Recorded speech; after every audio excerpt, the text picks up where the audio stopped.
Here's the matchup.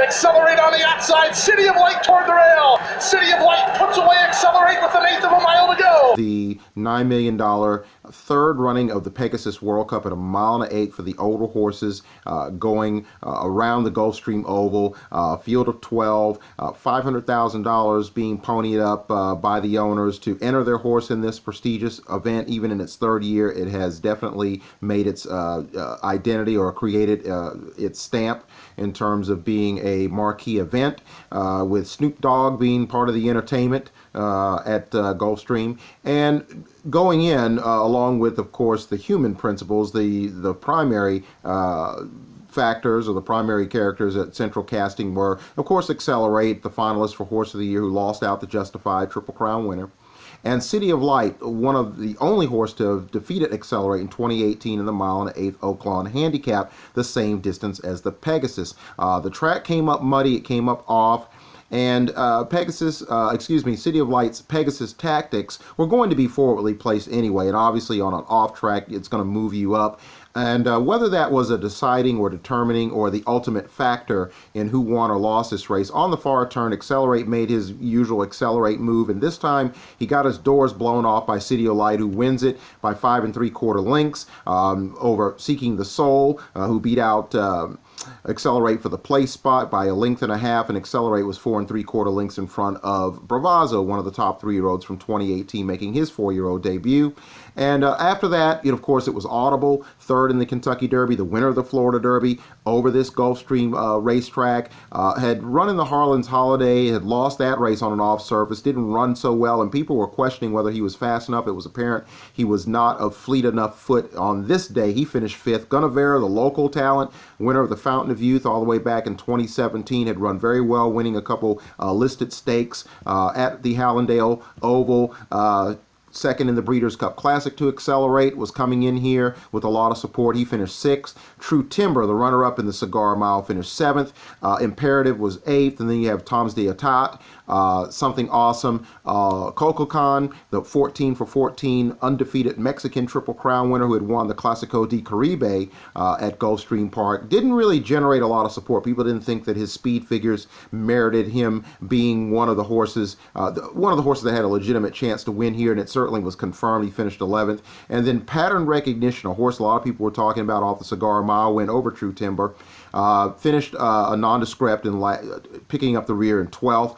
Did not run well. He was in sort of the Bermuda Triangle of post positions at Gulfstream Park. It's only configured for 12 12 gates, and he got the number 12. Had to use his speed in the early going. And you would think, as a speed horse, whether you have an outside draw or not, that would have moved him up the ladder, regardless of how high his fitness level was coming off that race at Aqueduct. And he just didn't fire. Perhaps the wide post position or the post 12 jinx is what ended up ultimately being his undoing, but he did not run well. But City of Light, of course, did.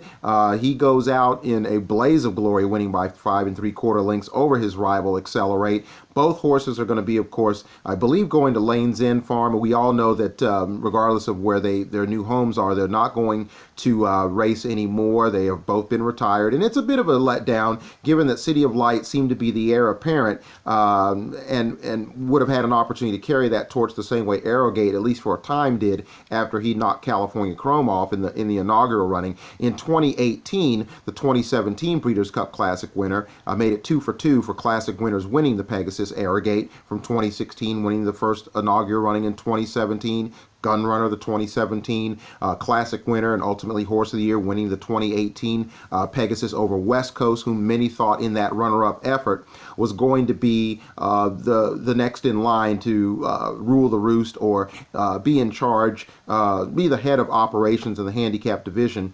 And that did not occur. He didn't even run after he finished 2nd in Dubai, and then Accelerate came into his own and had the year that everybody knows that he had in 2018. And so right now, what about 2019 in terms of the handicap horses? No one that finished in the top 5 or 6 really ran the type of race that would give people the excitement and the thrill and the spine-tingling belief that they're going to really, really be stars in 2019. We are left at a quandary right now with pretty much an open check, a blank check as to who is going to be able to fill it and be the top horse. Bravazzo ran fourth in here. Do you look at him? He's a horse who's honest. He definitely got outfooted here, but now he only has to deal with one horse that finished in front of him in this race. That would be Seeking the Soul, the runner-up to City of Light in the Breeders' Cup Mile, so the dirt mile. And Seeking the Soul, I guess you would say, right now is the leader if you're going by the numbers of the Pegasus, by who finished where in the Pegasus. And Bravazzo is the horse behind him. Do you really believe in that order, in that sequence, that those are the top two handicap horses? And I think a lot of people would probably be willing to bet the ranch that that's probably not going to pan out, but we shall see. Seeking the Soul actually ran a very, very good race, and he ran well in the Breeders' Cup Dirt Mile as well. So maybe he's a horse that's going to steadily, he's going to stay, be a steady and consistent performer in 2019. Gunnevera, I think he wants the 1.25 miles. I thought he would actually be a bit effective at 1 1/8 miles, and he likes Gulfstream Park, but he's done well at Saratoga and a couple of other venues. So we'll see what he does, but he's a horse you can't count on. True Timber, maybe the distance was too much, pattern recognition. It could be argued maybe he can't step up and trip like Mind Your Biscuits, go from being a sprinter to middle miler to a route horse. We're going to have to wait and see if Chad Brown will even attempt to even go in that direction, if you want to believe that the post position compromised him. And then when you look at some of these other horses, like Tom's the Atout, that was his first stake start, so that was a lot to ask, but there's some spots for him in which he's going to have an opportunity to prove himself. But again, the handicap division in 2019 is wide open. They went 46-4 for the opening half mile. City of Light comes away with it. Joel Rosario says it's time to accelerate, and the Breeders' Cup winners get to the other Breeders' Cup winner with less than 5/16 to go. And here's the matchup. Accelerate on the outside. City of Light toward the rail. Castellano and City of Light have the lead, and they cut the corner and open up. City of Light puts away Accelerate with 1/8 of a mile to go. At the inside, he's Seeking the Soul, then Bravazzo. But City of Light keeps going.